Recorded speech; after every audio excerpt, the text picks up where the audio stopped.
এই সেই ভোলারি এয়ারবেস যেখানে ভারত এবার বিস্ফোরণ ঘটালো। हर जगह या थाना बुला खान इतरे एयरबेस आ वॾी फौजन जी कैंप आहे इतरे बि खान बेस में आगे गिरा है। अटैक हुआ है नूर खान बेस पे।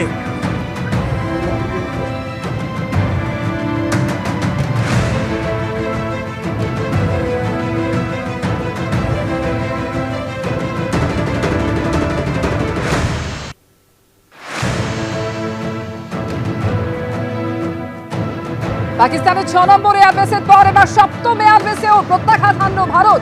এর আগে সিন্ধ প্রদেশের জাকোদাবাদ শহরে শাহবাজ এয়ারবেসে বিস্ফোরণ ঘটানো হয়। পাকিস্তানের 6টি এয়ারবেসে আগেই ভারত প্রত্যাঘাত এনেছিল, যেখানে ব্যাপক ক্ষয়ক্ষতির খবর রয়েছে ইতিমধ্যেই। আর এবার ভোলারি এয়ারবেস, সেখানেও আঘাত হানল ভারত। পাকিস্তানের 6টি সেনা ঘাঁটি ছাড়াও একাধিক আর্মি ইনস্টলেশনে প্রত্যাঘাত এনেছে ভারত। পাকিস্তানের পাঞ্জাব প্রদেশের সারগোধা এয়ারবেসে সকালেই বিস্ফোরণের শব্দ পাওয়া যায়। ব্যাপক ক্ষতিগ্রস্ত হয়েছে রাওয়ালপিন্ডিতে নূর খান এয়ারবেসও। চাকওয়ালের মুরিদ, শোরকোটের রফিকি, সিন্ধ প্রদেশের সুক্কুর এয়ারবেসেও আগুন জ্বলছে।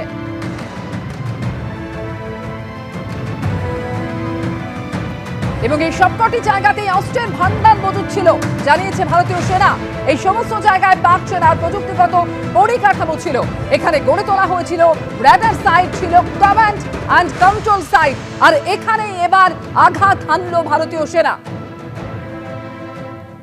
এই মুহূর্তে টেলিফোনে আমাদের সঙ্গে রয়েছেন প্রতিনিধি সুকান্ত মুখোপাধ্যায়। সুকান্ত, এই নিয়ে 7ম এয়ারবেস, জানা যাচ্ছে জামশোরের ভোলারি এয়ারবেস, সেখানেও প্রত্যাঘাত এনেছে ভারতীয় সেনাবাহিনী।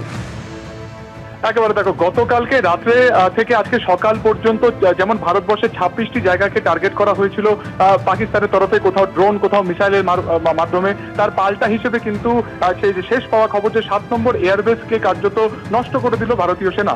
এবং একেবারে 7ম যে এয়ারবেস, যার নাম হচ্ছে ভোলারি, পাকিস্তানের এই এয়ারবেসকে নষ্ট করে দেওয়া হয়েছে। মূলত এই এয়ারবেসগুলোকে সেন্টার করে বা কেন্দ্র করেই কিন্তু একের পর এক কার্যত ভারতবর্ষের সেনা ছাউনি, সেখানকার কোনো রকম সরকারি এস্টাবলিশমেন্ট বা মিলিটারি বেস এবং নিরীহ নাগরিকরা যে সমস্ত এলাকাতে থাকে সেগুলোকে টার্গেট করা হয়েছিল। যার মধ্যে শ্রীনগরের 3টি অত্যন্ত গুরুত্বপূর্ণ জায়গা, অবন্তিপুরার সেনা ছাউনি, লাসজান বলে যে উত্তর শ্রীনগরে একটি গ্রাম রয়েছে যেখানে প্রায় 1,500 থেকে 2,000 মানুষের বাস রয়েছে, এছাড়া শ্রীনগর ইন্টারন্যাশনাল এয়ারপোর্ট, এছাড়া পাঠানকোট, জম্মু, রাজস্থানের বিভিন্ন জায়গাকে টার্গেট করা হয়েছিল মূলত এই 7টি এয়ারবেসকে কেন্দ্র করে। ফলত গতকালকে এই ঘটনার পরিপ্রেক্ষিতে পাকিস্তানের তরফে কাপুরুষোচিত আচরণের পরে কিন্তু পাল্টা প্রত্যাঘাত দিতে সময় নেয়নি এয়ার ডিফেন্স সিস্টেম, এবং একই সঙ্গে কাউন্টার ড্রোন সিস্টেমকে অ্যাক্টিভ করা হয়েছিল। এয়ার ডিফেন্স সিস্টেম আগে থেকেই অ্যাক্টিভ ছিল, সেই রাডারে একের পর এক ড্রোন এবং এয়ারক্রাফট, এগুলো সমস্ত মিসাইল, সেগুলো কিন্তু ধরা পড়তে থাকে এবং সেগুলোকে নষ্ট করা হয়। এবং তার পাল্টা প্রত্যাঘাত হিসেবে আমরা দেখলাম যে একের পর এক যে এয়ারবেস রয়েছে সেগুলোকে নষ্ট করা হচ্ছে, এবং শেষ যে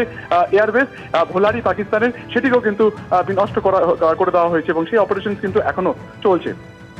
একেবারে গত কয়েকদিন ধরে যেভাবে আমরা দেখেছি নিরীহ নাগরিকদের উপর, নিরীহ ভারতীয় নাগরিকদের উপর হামলা চালিয়েছে পাকিস্তান, বারবার পাকিস্তানের দিক থেকে সংঘর্ষ বিরতি চুক্তি লঙ্ঘন করা হয়েছে। সেখান থেকে ড্রোন হামলা হোক বা ক্ষেপণাস্ত্র ছুড়ে নিরীহ নাগরিকদের ক্ষতি করার চেষ্টা করা হয়েছে, তার একেবারে কড়া জবাব ফিরিয়ে দিল ভারত। এবারে একেবারে 7টি এয়ারবেস যেখানে ভারত প্রত্যাঘাত হানলো।